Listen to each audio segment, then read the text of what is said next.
আমরা ছোট ছোট বাচ্চা খুশি হতাম যদি সম্মানিত শিক্ষকেরা এখানে থাকতেন। কেন ছিলেন আসলেন না সেটা আমি জানি না। কেরাত শব্দটা তো তোমরা সবাই বুঝো, বাচ্চারা বুঝো না? আমি কেরাত পড়বো। কেরাত শব্দের অর্থ কি? কেরাত মানে পড়া। এটা আসলো কোত্থেকে? এটার উৎপত্তি কোত্থেকে? কুরআনে কারীমের 30 পারা প্রথম যে আয়াতগুলি নাযিল হয়েছে, 5টি আয়াত নাযিল হয়েছে। ইকরা বিসমি রাব্বিকাল্লাযী খালাক, এটা দিয়ে শুরু হয়েছে। ব্যাখ্যা দেওয়ার সুযোগ নাই। রাসূল সাল্লাল্লাহু আলাইহি ওয়াসাল্লামকে জিবরিল আমিন বললেন, ইকরা, পড়ুন, বিসমি রাব্বিকা, আপনার রবের নামে, আপনার রবের নামে পড়ুন। এটা দিয়ে শুরু হয়েছে কেরাত। তো কেরাত এই শব্দ, এই বাক্যটা বলে কি পড়তে বলছেন সেটা বলেন নাই, মনে রাখতে হবে। মফউলে বিহি বলেন নাই, এটা তোমরা বুঝবে না। পড়ুন আপনার রবের নামে। আমরা পড়ি, আমরা কি পড়ি? কোরআন শরীফ পড়ি, হাদিস শরীফ পড়ি, বাংলা পড়ি, ইংরেজি পড়ি, পদার্থ পড়ি, জীব পড়ি, রসায়ন পড়ি, উদ্ভিদ পড়ি, কত জ্ঞানের বই আমরা পড়ি। এগুলি সব পড়া। কোরআন শরীফ পড়লে যেমন কেরাত হয়, রসায়ন পড়লেও সেটাও কেরাত হয়। মনে রাখতে হবে, যা পড়ি কিতাব থেকে অথবা ওস্তাদের মুখ থেকে আমরা যা উচ্চারণ করি, এগুলি সব কেরাত। এখানে রহস্যজনক আয়াতের মধ্যে রহস্যজনক একটা বিষয় আছে। আল্লাহ বলছেন পড়ো তোমার রবের নামে। শর্ত হলো তুমি কোরআন শরীফ পড়ো, হাদিস পড়ো, বাংলা পড়ো, ইংরেজি পড়ো, যাই পড়ো, পড়তে হবে কার নামে? আল্লাহর নামে, আল্লাহকে খুশি করার জন্য। এখন আমাদের ওলামায়ে কেরাম মনে করে পড়া কেবল কোরআন আর হাদিস, বাংলা পড়লে নাজায়েজ, ইংরেজি পড়া হারাম, অঙ্ক পড়া সঠিক না, রসায়ন পদার্থ এগুলি পড়া এগুলো বিজ্ঞানীদের কাজ, এগুলি জায়েজ নাই। এই ধরনের ওলামারা বলে থাকে এটা সঠিক না। কারণ আল্লাহ পাক কোরআনে কিন্তু মফউলি বিহি বলে নাই। আল্লাহ বলছেন পড়ো, শর্ত হলো রবের নামে পড়তে হবে, আল্লাহকে খুশি করার জন্য পড়তে হবে। কেউ যদি কোরআন শরীফ পড়ে আল্লাহকে খুশি করার জন্য না, নিজেকে বড় কারি সাব্যস্ত করার জন্য, তাহলে এটা কেরাত হবে না। কেউ যদি পদার্থ পড়ে, রসায়ন পড়ে, জীববিদ্যা পড়ে, বাংলা পড়ে, ইংরেজি পড়ে আল্লাহকে খুশি করার জন্য, আল্লাহর নামে, তাহলে এটা হবে কেরাত। বুঝা আসছে কথা? অতএব পড়া হবে আল্লাহর নামে, আল্লাহর জন্য। আর এরপরে আসো, কেরাতের মধ্যে কোরআনের কথা যেটা আসছে সেটা আসছে তেলাওয়াত। কোরআন কি করতে হবে? তেলাওয়াত করতে হবে। তেলাওয়াতের শব্দের অর্থ কি?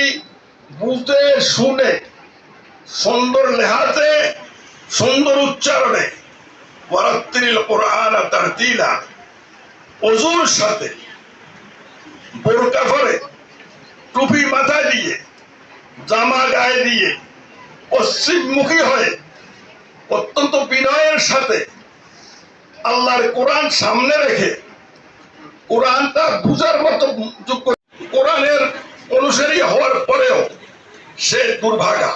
আল্লাযীনা আতাইনাহুমুল কিতাবা ইয়াতলুনাহু হাক্কা তিলাওয়াতিহি উলাইকা ইউমিনুনা বিহি। অত্যন্ত ভয়ঙ্কর আয়াত।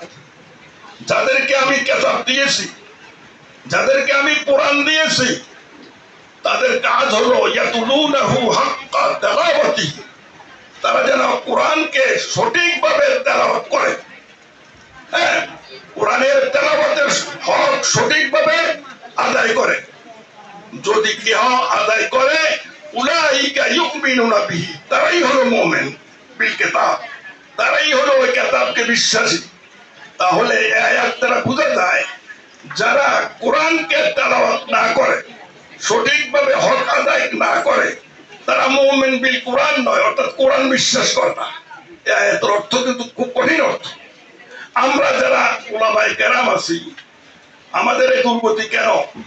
আমাদের চরিত্রের এই অধঃপতন কেন? আমাদের দেশ দুর্নীতিতে ডুবে গেল কেন? আমরা ওলামায়ে কেরাম ও কোরআন শরীফ তেলাওয়াত সঠিকভাবে করি না। আমরা বাংলাদেশে কোনো আলেম পাওয়া যাবে কিনা সন্দেহ।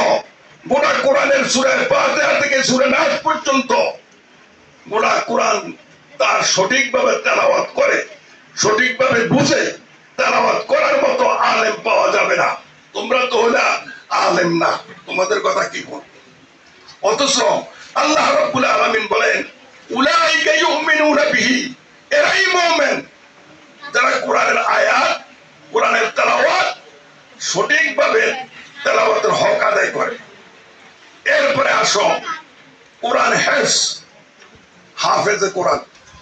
আমাদের দেশে লক্ষ লক্ষ হাফেজে কোরআন আছে, সারা পৃথিবীতে নাকি 2-3 কোটি হাফেজে কোরআন আছে, কিন্তু কোরআন শরীফ হেফজ করা অনেক মুরব্বীরা, মা বাপে বলে যে আমার ছেলেটাকে হাফেজে কোরআন বানাবো।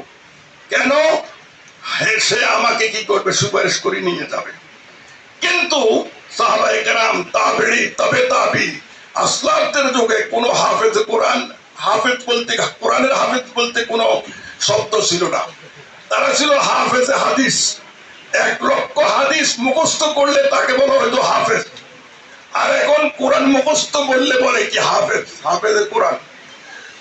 ওই যুগের মুসলমানেরা, অধিকাংশ মুসলমান এমনিতে হাফেজ কোরআন ছিল, তাদেরকে আর হাফেজ বলা লাগতো না। আর হ্যাঁ, হাদিস মুখস্থরা কঠিন ছিল, এজন্য 1 লক্ষ হাদিস যদি মুখস্থ করতে পারত তাকে বলা হতো হাফেজে হাদিস, হাফেজ। আরেকটা কথা হইল, হাফেজ শব্দের অর্থ হইল সংরক্ষণকারী, মুখস্থকারী। স্বয়ং আল্লাহ রাব্বুল আলামিন কোরআনে করিম হেফাজত করার দায়িত্ব নিয়ে নিছেন। অতএব তুমি মুখস্থ করলেও কোরআন আল্লাহ হেফাজত করবেন, না করলেও কোরআন আল্লাহ হেফাজত করবেন, এটা দায়িত্ব নিয়ে নিছেন। বাকি কত হইল, অল্প সময়ে 2 বছরে কোরআন হেফজ করে কিভাবে? এটা হলো কোরআনের মুজিজা। এটা তোমার আমার যোগ্যতা না, এটা কোরআনের মুজিজা, আমার দায়িত্ব হবে। আর কোরআনের হাফেজ হইলেই মা বাপকে সুপারিশ করবে, এটা সত্য না। কোরআন তেলাওয়াত করে সেই মোতাবেক জীবন যাপন করে কোরআনের হক সম্পূর্ণ পরিপূর্ণভাবে আদায় করার পরে যে ব্যক্তিরা করবে সে জান্নাতে যাবে।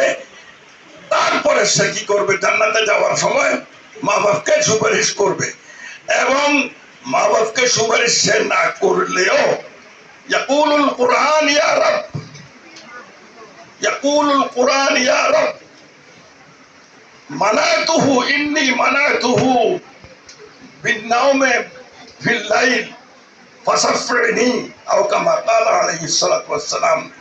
কোরআনের তেলাওয়াত সঠিকভাবে করলে কোরআন বলেন, কোরআন স্বয়ং নিজেই বলেন, হে রব, আমি তাকে রাত্রে ঘুম যাইতে দেই নাই, সারা রাত আমি তাকে কোরআনের তেলাওয়াতের মধ্যে ব্যস্ত রেখেছিলাম, সে কোরআন তেলাওয়াত করেছে সঠিকভাবে, অতএব তুমি তাকে জান্নাত দাও।